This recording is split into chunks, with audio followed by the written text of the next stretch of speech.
ہی وقت میں آپ دونوں سائڈز میں کھڑے رہ کے دنیا کو دیکھ سکتے ہو. The parallel dimensions you can watch as you want to. You can literally, اب میں کیسے بیان کروں کہ اسکرین چل رہی ہے نا میرے سامنے اس وقت, 1 2 3 4, ایک وہ سرور کی اسکرین ہے, ایک یہ آپ کی اسکرین ہے, ایک لیپ ٹاپ ٹیبلٹ کی اسکرین ہے, 3 اسکرینس چل رہی ہیں. پیرلل جو ہے نا, یعنی کہ اب میں اپنی بات نہیں کر رہا, ڈائمینشنز جو دیکھنے والے لوگ ہیں, جو بڑے پیر فقیر اولیاء اللہ, جو اللہ کی قربت, and the mystics and the spiritualist, they can look at screens like from different dimensions parallel with their eyes closed and open.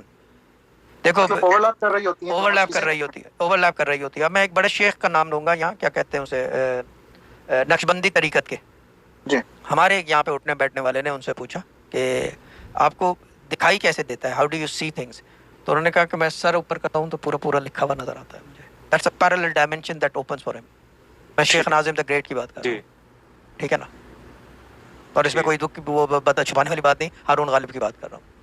انہوں نے پوچھا تھا تو وہ کہہ رہے ہیں کہ شیخ ناظم نے جواب دیا کہ جو ہے نا لکھا ہوا نظر آتا ہے مجھے رائٹ ہینڈ. یہ پیرلل ڈائمینشن کھل جاتا ہے.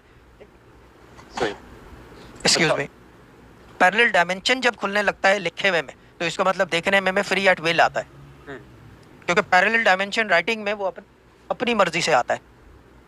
یعنی کہ آدمی بات کر رہا ہوتا ہے, اس کا ایکسپیرینس تو فرسٹ ہینڈ مجھے بھی ہے, جب آپ بات کر رہے ہوتے ہیں تو میں کبھی کبھار ایسے لائیو دیکھو تو میں اوپر دیکھ رہا ہوتا ہوں تو مجھے لکھا ہوا نظر آ, وہ خود بخود آتا ہے, کبھی آتا ہے نہیں آتا.